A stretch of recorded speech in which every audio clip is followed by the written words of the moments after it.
Welcome to episode 2 of season 3 of Saltgrass, Turning the Goldfields Green. This episode is all about e-bikes. I was all set to talk to Sue Tomkinson at the start of the year. She was running e-bike education classes through Community House and guiding trial e-bike rides with a group called Cycle Safe Mount Alexander. I was planning to have a go on an e-bike myself and chat to the students in her course about their thoughts after trying one. However, COVID-19 came along and all courses were cancelled, and we optimistically agreed to try for an interview once we were all able to sit face-to-face once more. However, 6 months later, and that day is yet to come. We are back in social distancing and lockdown here in Victoria. So I called her up and we had a chat over the phone instead of in person. But before we get to the interview, I'd like to acknowledge that this episode is created on Jaara country, home of the Dja Dja Wurrung, and acknowledge their elders past, present and emerging. Salt of the earth. Salt. Grassroots. Salt of the earth people. Grassroots change. Saltgrass. Listen to all episodes of Turning the Goldfields Green on saltgrass.podbean.com. So Sue, I heard about you through several different avenues at the same time actually. You were going to run a couple of courses at Community House to encourage people to try and have a look at and think about buying an e-bike. And you were also working with Penny, who I know through Plastic Bag Free Castlemaine. She had got some money to also do some e-bike longer rides that would really let people test out the stride of the bike and try out different levels of bikes. Can you tell us a little bit about what you've done in terms of sharing your love of e-bikes through classes and things like that? What I believe is that a lot of people don't look at an e-bike as being it's the same as a bike with a motor, but it actually isn't. It allows you to do a whole range of other things which you wouldn't normally do on a bike, people my age anyway. And so I thought when I actually went out and bought one, I found it very, very difficult to get some information about what to look for and the differences between normal bikes and e-bikes. So I researched it from beginning to end, mostly online, but I also went and visited a few shops and I found it quite frustrating. So I thought once I'd actually purchased mine and I had all this information, I should share it. Yeah. So I started with U3A actually. I ran two workshops with U3A on how to buy an e-bike and another one on e-bike touring. And then I caught up with Community House to spread it a bit wider amongst a different demographic, that's the word. And so I did that with them. And I ran one very successfully, and the second one unfortunately had to be cancelled. Because of COVID, yes.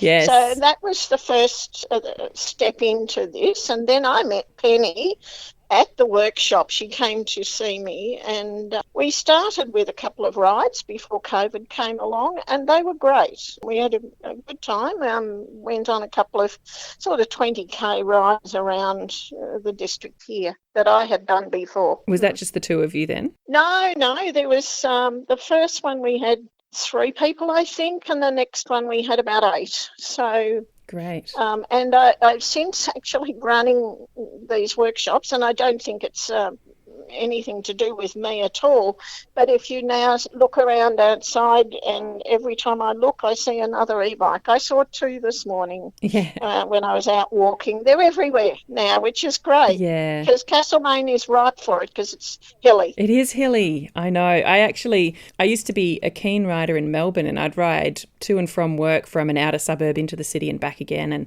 I loved it. But coming out here, I live on top of quite a steep hill and yes. I just stopped riding. That's exactly right. The summers were too hot and the winters were too cold, and it just was enough to stop me from riding. Yes.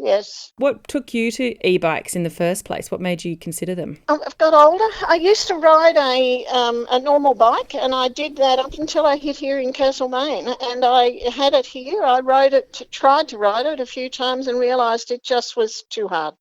So I put it away and started to look at alternatives. And my partner, who lives in Tasmania, had been looking at them as well, and he'd bought one. So when I was over there at one stage, I had a ride on it, and I thought confirmed the purchase for me. So I went out then and researched buying one. So that trial ride really was important for you to understand. Very important, yeah, because I could see that it would be something I could really enjoy doing. It has changed the muscles in my legs, believe it or not. I used to have dreadful knees, and riding a normal bike is very hard on your knees. So this one has actually allowed me to strengthen other parts, and it's been fabulous for me, yes. So what do you see as if you were telling someone about the difference between a push bike and an e-bike, what do you see as the main difference? I think really it's probably as much to do with your own physical capabilities. It's different in terms of, it's hard to explain actually. Until you've ridden one, it's hard to determine. I have a friend who actually rides an electric bike, and he sets it on auto, and to me that isn't actually riding a bike. I want to ride a bike, but I want to ride it more often than I would if I had a normal one. So the difference for me is the capacity to do that and still be physically active. So that it allows you to go up hills that you'd normally find too hard. I wouldn't do them. I'd find a way around them, but I love them now because I love the up and downs of Castlemaine. It's wonderful. So as an older person and your first sort of branching out into teaching people was with the U3A, it's an organisation that does short courses and things for retirees. What do you see as the benefit of this in terms of physical fitness and all of that sort of thing as you get older? Well, people stop riding bikes when they get older. There's issues with balance, there's issues with energy levels, there's issues with strength, there's all sorts of issues like that. And so people tend to get in a car rather than walk or ride. And I just think it's a great demographic to actually provide outdoor activity in a very mild but also physical sense. So it keeps the blood moving, but it doesn't overexert you. Oh, absolutely. No. And it doesn't put pressure on anything, which is where it was coming from with me. My knees were really bad, and now they're fantastic. What do you come across with people who come to your class? What are some of their misconceptions about e-bikes or some of the things they're worried about? Well, I think a lot of people come with the misconception that it's cheating, that you're actually not really riding a bike. I don't agree with that at all. You can treat it like that if you wish, which is what one of my friends does, and also other people I know who stick the motor on and don't give a hoot about, anything else. And a lot of people are concerned about the cost and also about what to look for in a good e-bike, which is really hard. It's a minefield, because they're all very different and all have different motoring systems, all have different places where the motors are. Some are on the front hub, some are on the back, some are in the middle. Batteries are all in different locations, and the value of knowing what's going to suit you and what's the best for you is what I teach, I guess. And do you have any hot tips you could share with us in terms of why one particular formation of an e-bike might work for some people better than others? Well, the most expensive version is having a mid-range motor, which is right in the middle of the bike. It gives better balance. It's easier in terms of taking wheels on and off because you don't have motors attached into the hub of the back or the front wheel. Batteries need to be not too big that you can't put them in a backpack. That's probably something that a lot of people don't think about. So you actually detach the batteries when you lock up your bike and go into a cafe or whatever? I do. Well, no, that's not quite true. I do when I'm overseas. We had an incident overseas where we nearly lost both bikes, and since then we take the batteries off, put them in the backpack. They're not worth very much to people. The battery is worth about $1,500, and so if you remove that and the computer, you've taken away 50% of the bike. But I don't do that here. I just lock it up here. But yes, and if you're like us and you have interchangeable batteries, if you travel like we do, you need to take your batteries into your hotel often. It's up 4 levels, 4 flights of stairs, And so you want to be able to stick it in your backpack rather than have to lug it up. Take the whole bike. Yes, Yeah. yes. Yep.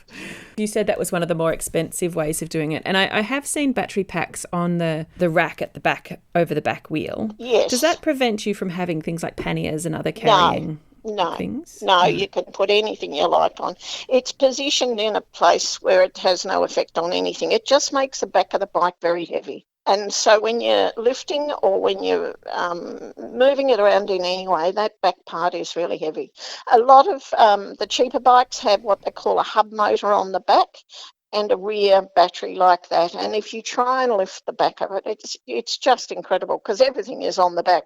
And it changes the balance in your drop riding as well. The mid-range with the battery in the middle and the bike and the motor in the middle is by far the best. But it is the most expensive. So if you just want something to run around in, if you don't do what I do and spend hours and hours on a bike touring, then one of those would probably be okay. Yeah. You know, you have to make that decision yourself about what it is you want. Yeah, and so I guess a lot of these new e-bikes are very sleek and everything's built into the bike, whereas you can also just retrofit a regular push bike and add that battery pack to the back, can't you? Yes, you can.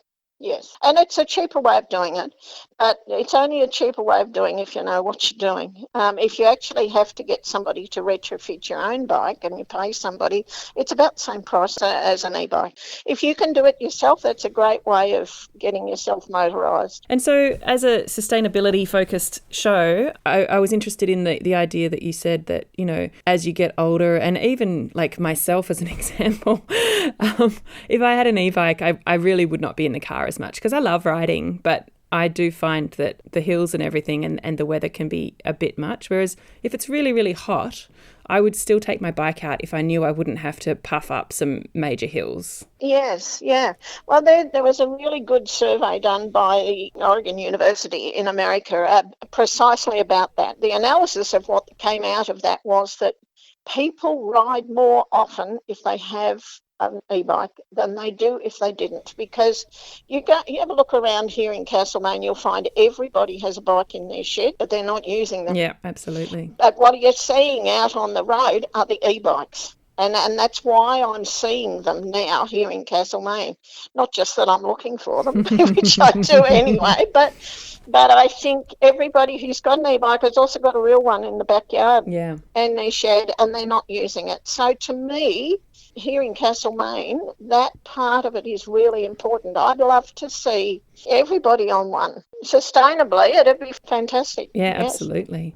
And I guess also when I think about what I nip into town for, it's just often for a bag or two of grocery shopping. And if I had an e-bike, I would feel much more comfortable getting heavy items from the shops and being able to ride up those hills. Ride up those hills. Yes, absolutely. Yeah. And it's funny though, I find I don't, and this goes against all sustainability issues, but I find I actually don't ride it for service anymore. I actually ride it for recreation. And for me, riding my bike 3 kilometres does nothing for me. And that might be because it's an electric bike. I don't know. I don't know the answer to that one. But for me, I don't use it for that.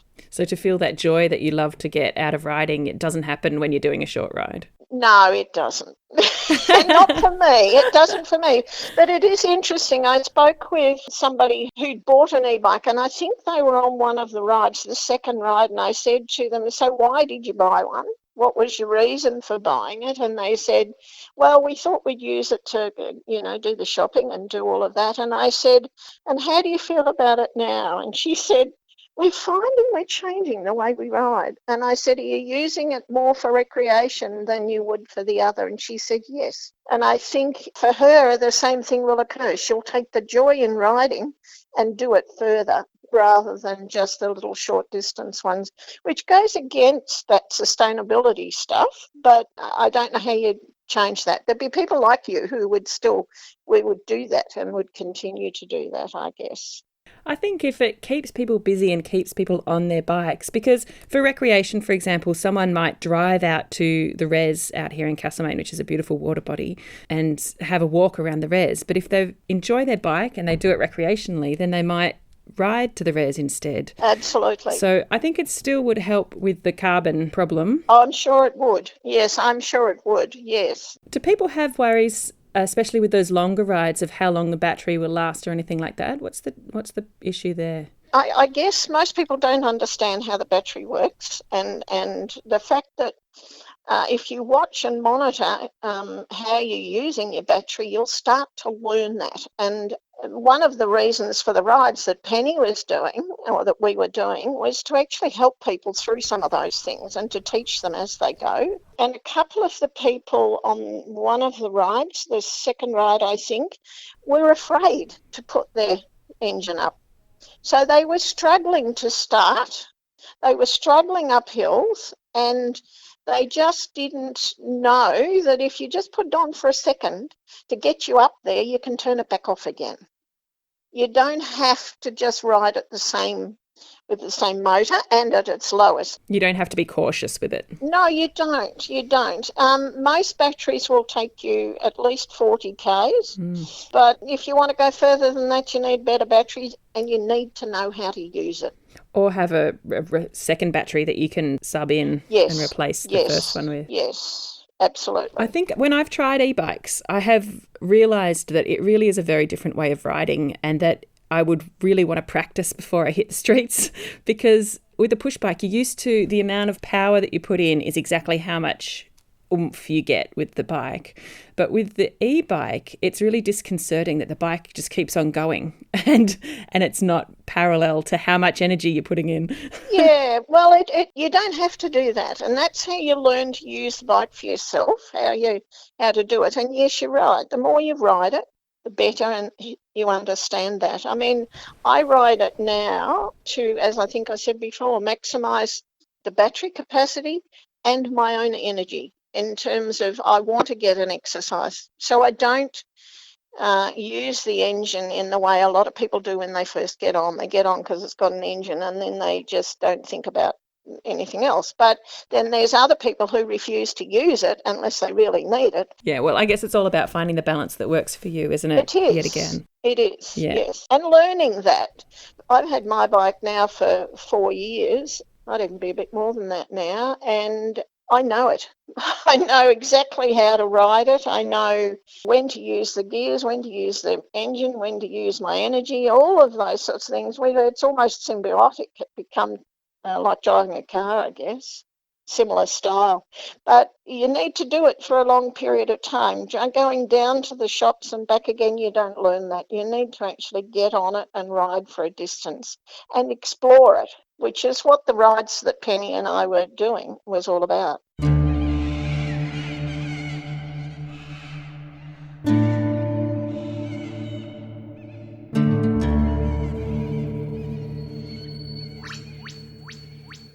That was Sue Tomkinson talking about e-bikes.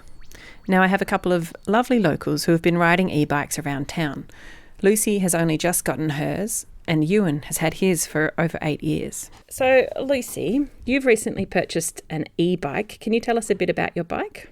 Well, my bike's yellow and it goes fast without me having to do too much work. And it's a cargo bike, so it can carry all the stuff that I want to carry. For example, I can go to the Castlemaine farmers market and pick up my 9 litres of milk in suitably padded bags. I can also take passengers on the back, so it can carry up to 200 kilos on the back, plus me riding it. Wow. Yeah, and why it was important to me to have a cargo bike was that I found that I came up with so many reasons to drive my car down the street. I live about 3.5 kilometres from the middle of town, and all it would take would be for me to go, I'm a bit tired and I need to pick something up.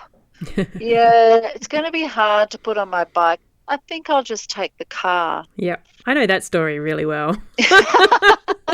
So it was important for me to have something that was going to be able to interrupt that story and to be a feasible replacement. So with my wonderful Uber cargo bike that has a battery on it, I'm able to take my son downtown, or my partner. My partner and I went to the movies down at Theatre Royal in those 2 weeks where it was open. We rode down there and back up and down the hilly Hargrave Street, 2 people on the bike, and I can still pedal, So yeah, it's definitely feasible. And do you think sometimes, especially with the hills of Castlemaine, it's not just the effort of riding the bike, it's the time of it, where I'm like, oh, all those hills, I'm going to be so slow going up those hills, it's going to take so much longer, I'll just jump in the car. And I think with an e-bike, you can just sort of zip up those hills if you need to, or take it more leisurely if you rather, Is that a factor for you, the slight convenience of time? Yeah, to me, it's more about the effort, actually. Unless I'm travelling, out to Guildford or something, which I haven't actually cracked yet because it's not a great time of year because it's cold and windy. Just for people who don't know, Guildford's like a 10-minute drive, so maybe 20 kilometres. Is that about right? Roughly, yeah. And there's going to be a significant time difference, right? But in and out of town with the speed limits and so on, there's not a huge amount of time difference. So to me, it's about actually the commitment, and then like I'm quite able to factor in the time in my car. Okay, it's going to take me 5 minutes to get into town. I'm quite capable then of going, okay, it's going to take me 10 minutes on my bike. It's really a commitment and planning thing in my understanding and energy. Like I think on my standard bike, which I bought in 1978 and I love to death, other things are like, oh, how tired am I going to be? How sweaty am I going to be when I turn up at that meeting? Yeah. Yeah, and which bits are going to hurt, and they're all an excuse. But the beauty of the e-bike for me is that it's easy. It's the easy bike, right? It's the E stands for easy. That's right. And anything that makes that transition to a carless future just a little bit more comfortable and easy is a good way to go in my book at the moment. Absolutely. And so I think you answered it earlier, but you have followed through, like you actually have been in the car less since you've had the e-bike? Definitely, yeah. I'm still a bit of a wuss in the rain, but yeah, I've definitely, I reckon, more than halved my local trips. I have been working out at Harcourt through the winter. It's just finished, but I haven't actually cracked that ride out there, mostly because it's usually it has been consistently around 0 degrees at the time. Oh, because you go out early in the morning. Yeah, and you can factor in the wind chill a certain amount, but yeah, I don't know. I do give myself a little bit of comfort. I don't want to make it too painful. Certainly not. Or you just wouldn't get out of bed, or you'd stop going to do that job which you love doing. Yeah, that's right. The one more thing about it is, I was really concerned that, because of course one of the reasons we ride bikes is about physical fitness, right? Yep. And so I consistently ask people about this. Does that mean that I'm not going to be as fit? Because I do partially ride my bike for fitness. It's not all about lowering my carbon footprint. But I just consistently, over the years that I was thinking about this decision, I got told, well, you end up on your bike more, therefore it probably is about the same, because you're not going to get fit with your bike sitting in the shed, right? So that's so true. Yes. Yeah, so maybe I need to push a bit less on the hills, well, significantly less, but at least I am rotating my legs. Yeah, absolutely. And so for the listeners' education, what type of bike have you got? I've got a Uber cargo bike, a Mundo Uber. I guess there is one more thing to say about it, and that is that they're expensive. Yeah. There's plenty of cars that are cheaper to purchase. I'm really suspecting that the running costs are going to be a hell of a lot less. Yes. But it is the cost of like at $5,000. A cheap second-hand Yeah, car. not even cheap, right? Yeah. You can buy plenty of cars for Yeah. under $5,000. But I don't need to it's true. register my bike. Yeah, you don't need to put petrol in it. No. You don't need to go to the mechanic. You don't need to replace parts. So, yeah, there are definitely, I feel very privileged to have my bike. It is on my mortgage, but I do understand that I think it's either Malden or Bendigo banks are willing to come to the party in terms of loans for e-bikes. So that might be something to explore. Yeah, great. All right, thanks.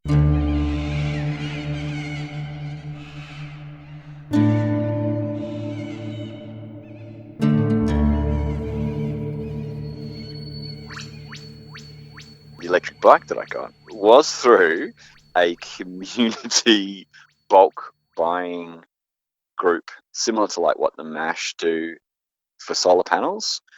This group were doing solar panels, and they only did one batch, I think, of e-bikes, but it was a great deal. It was $2,500 bike, so not a flash one, but through the bulk buying group, it was $1,600, and I could pay it off in 2 weekly installments over a year. I'm like, yes. Oh, that's brilliant. So I guess say it was a free bike, but it's sort of, when you're chipping away a big, like, Oh, yeah. yeah, That's how I got my solar panels. Right. And I was like, I could not have got them otherwise. It just wasn't feasible for me at that point in time. Yep, totally get it.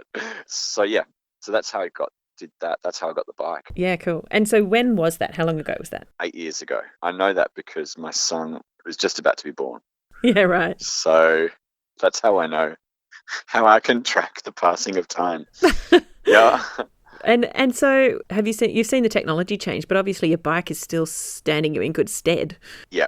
What have you seen? Like, I've spoken to Lucy, and she's got a fancy new cargo bike which can carry so many kilograms of weight and all of that sort of stuff. But what's yours? How does it? Oh, I love it. Yeah, I've seen it. Yeah, okay. So I know Lucy's is really nice. I really like Lucy's bike. But no, mine is a much sort of humbler bike. It's just a cruiser.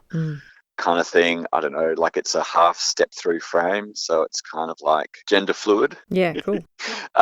Which is nice, and I actually got it, as a family sort of vehicle for my partner and I that we both share, although I'm a lot keener to get on it, I think, than Rhea is. Yeah, so it's made by a company called PowerPed, and they are, I think, one of the few Australian companies that make e-bikes. I think most of the components are from China, but they at least assemble them here.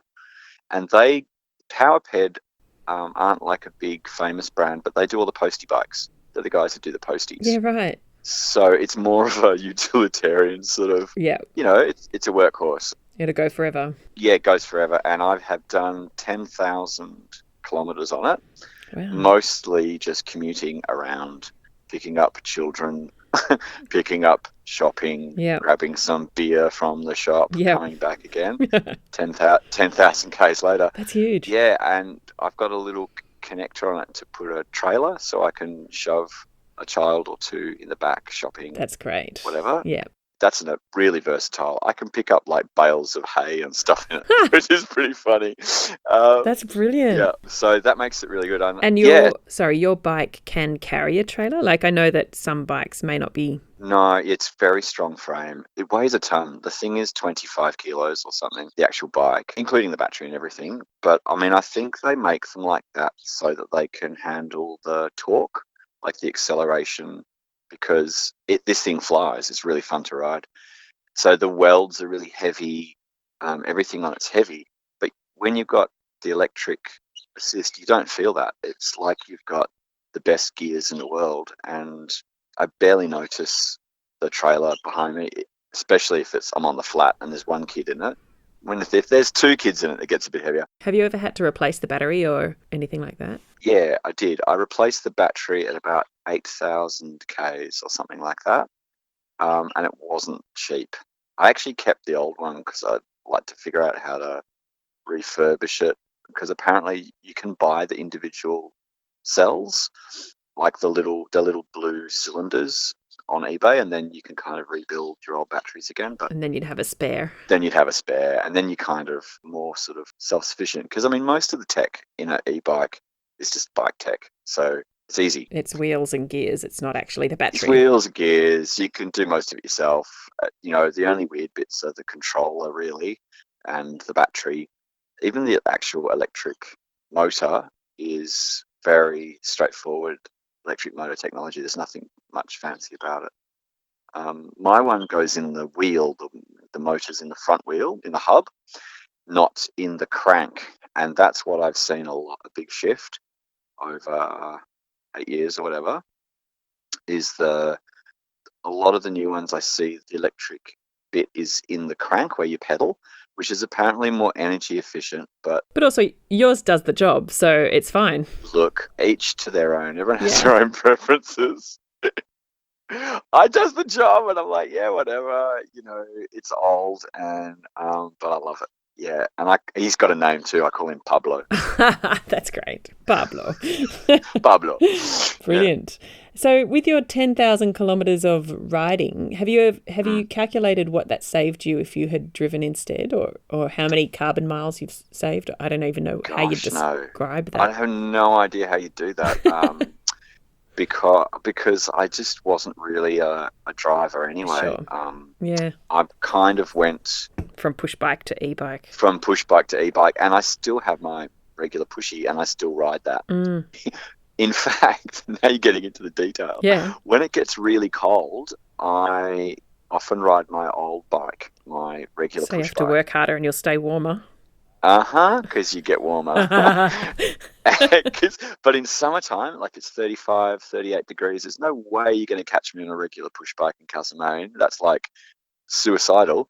Those hills on hot days are hard. They're full on. But however, an e-bike, you just like keep your crank turning over and the thing just pulls you along. You get all the breeze, none of the work. Beautiful. Yeah. I mean, I guess like there's definitely those days when it's a bit wet or you're really tired, the kids kept you up all night, you're sleep deprived. There's some of those days where I reckon I would have jumped in the car more often if I hadn't the e-bike yet, because you kind of go, well, it's pretty cruisy. I don't actually have to work that hard. It's a bit less of a barrier especially if you're exhausted from parenting. Or from whatever it is that keeps you exhausted in life. We all seem to find something, don't we? Don't we? Yeah, that's right, for sure. Is there anything else you wanted to say about e-bikes, or do you have stories to tell, adventures you've had? Oh, look, there's been some funny. I have had some adventures. It's true. I had some funny reactions, especially early on when there weren't very many of them around, and I'd just be kind of in my daggy old jeans or whatever at the lights, and the Lycra brigade crews line up next to you, and you just take off really fast, and they can't figure it out. They can't help themselves because they've got that sort of they're training, they're racing. They're like greyhounds. They can't help but race. That's right. Yeah. It's like their athletic instinct. I don't want to be too critical because I know they get a lot of joy, and there's plenty of room on our roads for all sorts of bikes. Yes. But they do look at you really funny sometimes. You're just like fanging it basically. In a very unathletic way, yeah. Which is kind of cool. Hey, look, guys, no sweat. Yeah, basically.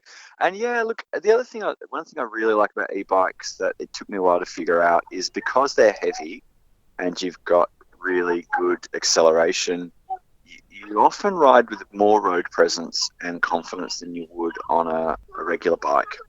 So I find if it's windy, you don't get buffeted around as much. I feel a bit more solid on the road. Yeah, cool. Yeah, depending on where you're riding and stuff, that actually can make a big difference because you sort of, cars, traffic. Yeah. You've always got to be really defensive still and just, You're still vulnerable, yeah. Super vulnerable. Yeah. But I think especially with the wind, you don't get blown around, and that I reckon makes a big difference for me. I guess the only thing I'm thinking of is if you live somewhere where you have to carry your bike up some steps, you maybe don't want an e-bike. They're that heavy. Yeah, Too heavy. Too heavy. Spot on. Yeah, Yep. that's the only downside I can see. Thinking that through carefully, yeah. Like if you can just put it under a carport or something like that, sure. But yeah, the heaviness is fine when you're carrying stuff. It makes no difference when you're moving. But yeah, I can barely get it in the back of the car or the van or something if you needed to. It's like, God, it's really heavy. Yeah, and kind of big and awkward. Yeah, sure. So putting it in the back of the ute or onto a trailer or something for a bush ride somewhere a bit further away is harder than with a regular push bike. Way harder, yeah. Especially if you've got if the ute tray sort of chest height or something like that. Like, yeah, it's a 2-person job to get the bike up it's there. a 2-person job. That's exactly it, Allie. Yep, spot on. You pictured it. Yep. Yeah, good to know. All right, well, thanks, Euan. That's some good tips about e-bikes. Hey, no worries. I could probably talk too much about e-bikes. I get a bit excited about them. Well, you know what I got excited about was when you said you got it through a bulk buy. I think we should organise one of them for Castlemaine, a bulk buy of e-bikes. I think that'd be spot awesome. On. Like in it, because all you got to do is actually, there's actually a lot of work to set them up. But if you can just give that incentive and bulk buy it, or you have like a payment scheme, like do it in installments, then suddenly the thousands of dollars just sort of become successful.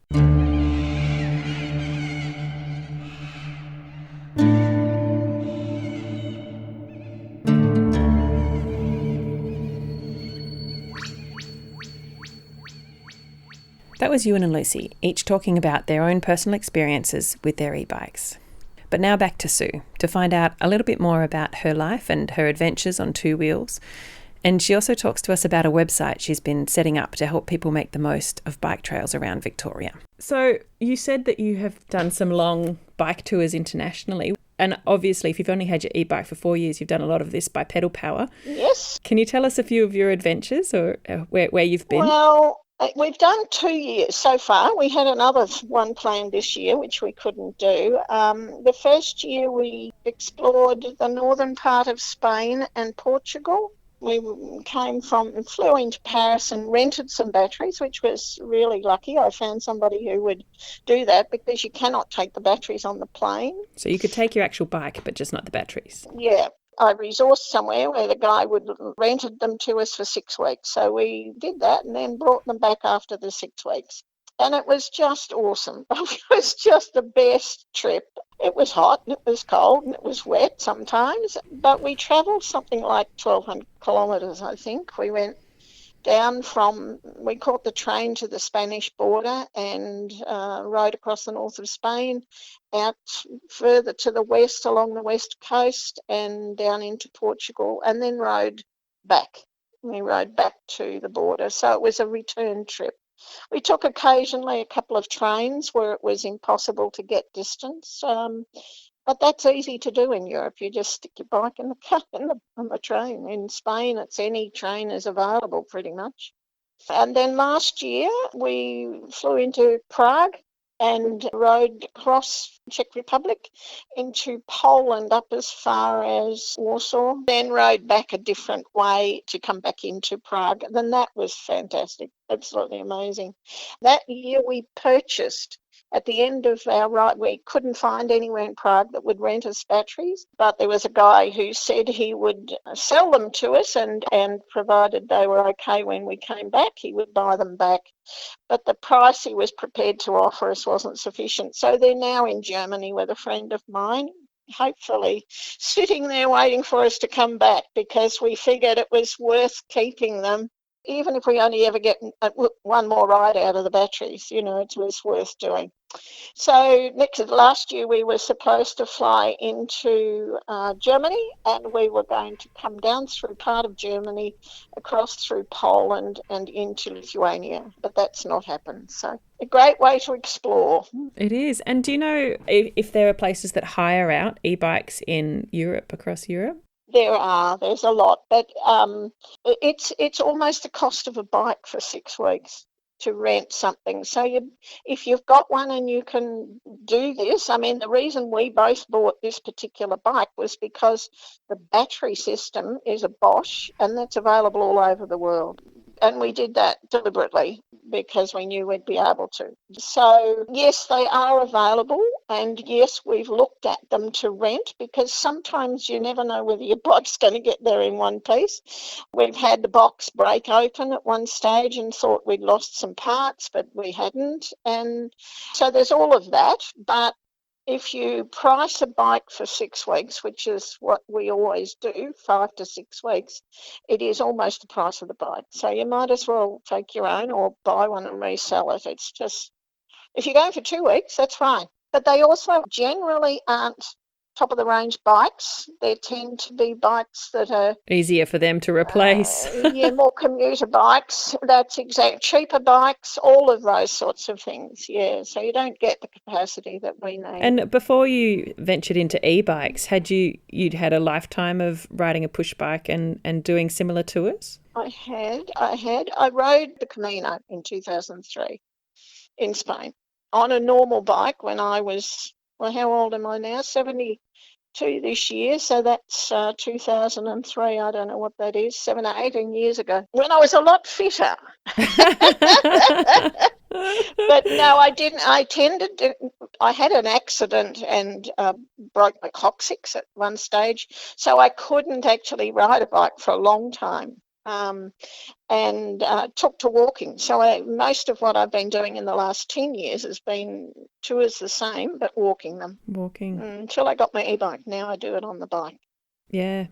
In terms of your projects since we've all been in isolation because of COVID, I hear that you've been developing some websites for bike riders. Yeah, bike riders and walkers, pretty much. I have walked thousands of kilometres in Europe and cycled thousands of kilometres in Europe and would love to share all of that understanding and assistance with people. And since COVID, I just decided it was time we looked at ways of putting, say, a Camino here into Victoria. So tell us a bit about the Camino Trail, because I know it's a very famous trail, but not everyone may understand what it's about. It's a long story, that one. There is one that they call the Camino, but there are hundreds of them. Right. I have walked at least 12 in Spain, and they come from every direction. They just all meet at the one place towards the west of Spain. The main Camino is now very, very busy, very, very populated. Mind you, it isn't at the moment because it's been closed, but it's very busy and not my style anymore. I don't want to be on the peak tourist track, and it's a great thing to do for anybody who wants it, to try it. That one is the best one to do because there's a lot of infrastructure, but, lots of accommodation, lots of places, water, and you don't really have to worry about anything. It's all signposted. You can just start walking from day one and keep going. And but it's become so busy that in many cases you have to pre-book accommodation, which is a little bit out of the principle of Caminos, because the idea is that you walk as far as you want to walk for the day, then you stop and you rest up and then you go again for the next day. But it's become so busy that if you don't book, in many cases you don't get accommodation. So the idea is that it's like a 4 or 5 day hike, or is it longer than that? Oh God, no. Oh no, it goes. The main one is 800 kilometres, and if you live in Europe, there's a lot of people who do parts of it at a time. So they would do 2 weeks on their holidays, and then they go home, and then the next year they start from where they finished, and off they go.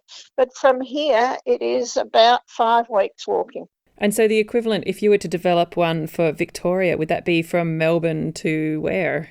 I've taken it from Melbourne to Warrnambool because I think one of the things we take very much for granted here is the spirituality of our land. I mean, the Camino itself is based on a pilgrimage, which is a religious thing it started out for Catholicism, I guess, a Catholic pilgrim. It's not that anymore. Many people use it as that, but it's not anymore. Quite often it's just a journey people go on. And it does have its own energy. It has its own meaning for every single person who does it. But we here don't have that sort of infrastructure, but we got a really strong spiritual Aboriginal Indigenous connection with the land.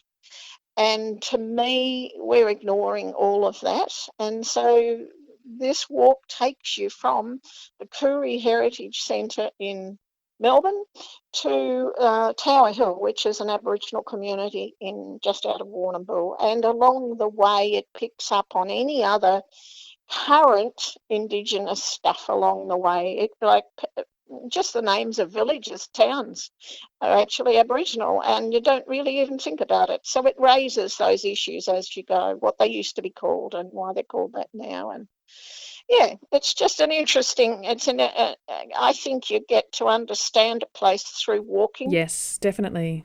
At the different pace of it, you just observe so much more about the environment that you're passing through. And you get to smell it and hear it and all of those things, yeah. That's right, yes, yes. And if you can think about it as being the land, as the Aboriginals call it, country, it changes your thinking about it as you go. So I just think it's a really good opportunity to get closer to the ground. That's beautiful. I love that. Yeah. So you've got a website for it, which is still in construction, but I'll put a link to it on the podcast site. It is a resource. I'm not professing that it's perfect. I'm not professing anything, but it is a resource for people to use. And all it's done is, in reality, because I didn't think we'd be able to do it given our distances between accommodation, because Camino, you don't carry a lot of gear. You actually carry minimal. And the idea is to rely on your own capacity to find things, not necessarily bad things or good things or anything, but to get a coffee or get a food or whatever. You don't carry it all with you. You don't carry a tent. You don't carry all of that. And so what I've developed is a walk that will take you between accommodation places. It tells you where they all are and how far the distance is, what to do when you get there, and a whole range of things like that. So, and all I'm really trying to do is just show people you can do it. That's all. And so it's a resource, it's not a tour, it's not a trip. You can do it on a bike in probably about a week, the whole thing. Walking, it's about 3 weeks, I think, 3 or 4 weeks, something like that. It's about 450 kilometres. So it's half of the Camino. Takes you through the Euans, which is an absolutely fascinating Aboriginal area. It was fun to do too. I loved it. Did you personally on foot explore all of this and make sure it all linked up? Not yet, because I can't get down there, but I've done it as far as about halfway. I went down before COVID restrictions came into place, before we got to stage 3. And I had planned on going again late July and going for the last section. But no, I haven't been able to do it completely. But I think it'll work. I think it'll fairly easily work, because there's enough options for people to get off. I've actually included things like, if you want to make the walk a bit shorter, this is where you catch the bus, those sorts of things. So it's a resource that you can use in a car if you want to. It's not meant for anything more than that, as a resource for people to explore. And I think even just in linking to all those Indigenous sites is a really beautiful way to bring people, as you said, to a better understanding of what the land is and the country is that you're passing through. Yes, yes. And if you walk it, you'll feel it. I think there'll be something that will come through to you. And that to me is what a pilgrimage or any other. I mean, the Aboriginals did it. And they do a walkabout, which is something it's described actually on the website. A walkabout is a bit like a pilgrimage, because it was done by teenage men as a rite of passage, where they had to go out and walk and look after themselves on the land for 6 months, up to 6 months. And at the time they were supposed to be reflecting on history, on the elders, on the land, on all of that. So it has the same sort of spiritual type connection, which I think is important. Yes.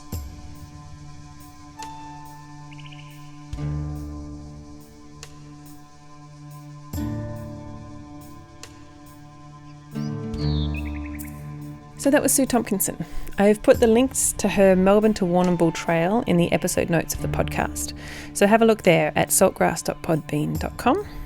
She's also currently working on describing and mapping the trails around the Mount Alexander Shire, which will hopefully be available soon. Before we leave you today, I thought I'd let Sue have one final word about buying your own e-bike. Don't buy the first one you see, is the question. I have a wonderful saying on one of the PowerPoints I do for the classes, and it's about when you come into a place where people have been washing their washing on a rock and you provide them with a washing machine, they will go, oh my God, and won't even think about what brand or whatever. It's just so different that you buy the first one you get. And that's what happens often with an e-bike. It's so different when you get on. You go, oh, this is fantastic. And yes, you end up buying it. But in actual fact, you need to think a little bit first before you do that. Think about what it is you want to do with your bike. And it is different. Everybody wants to use them differently. So that would be my suggestion is, yes, think about how you want to use it. I mean, I remember one girl who did the class ended up buying a bike, and her reason for buying it in the first place was because she was living in a tiny house and she wanted a fold-up. And I said, well, that's fine, but think about what you might do that a fold-up isn't necessarily going to do for you, because a fold-up doesn't have the bigger capacity for battery. It's generally got smaller wheels. There's a whole range of things. And yes, it has its reason for being, but think about it. Don't just buy it because it'll fit into a small space. Think about how you want to use it, rather than that being your primary reason was to fit it into a space, where in actual fact you'd end up with something you didn't want. In the end, she bought a smallish bike, but not a foldable one. So she's very happy with it. Salt of the earth. Salt. Grassroots. Salt of the earth people. Grassroots change. Saltgrass. Listen to all episodes of Turning the Goldfields Green on saltgrass.podbean.com. My name is Alison Hanley and I have been your host today. I hope you've enjoyed the episode. If you're interested in any of the books, articles or websites mentioned in the show, you can find links to them in the episode description at saltgrass.podbean.com. You can follow us on Facebook or subscribe to our emailing list to get reminders and updates about the show. Email us at saltgrasspodcast@gmail.com. We'd love to hear from you if you have ideas for topics, know someone amazing we should talk to, have a recycling tip, a green product review, or have a song recommendation. Again, email us at saltgrasspodcast@gmail.com. This program was made possible with support from the Community Broadcasting Foundation. Find out more at cbf.org.au. This program was produced in partnership with the Mount Alexander Sustainability Group, MASG, and Main FM. It should be noted that the statements and opinions of myself and the people I interview are not the official positions held by either Main FM or MASG. We welcome feedback and responses to the ideas expressed on the show. If you would like to respond to something discussed on the program, we'd love to hear from you. Email us at saltgrasspodcast@gmail.com.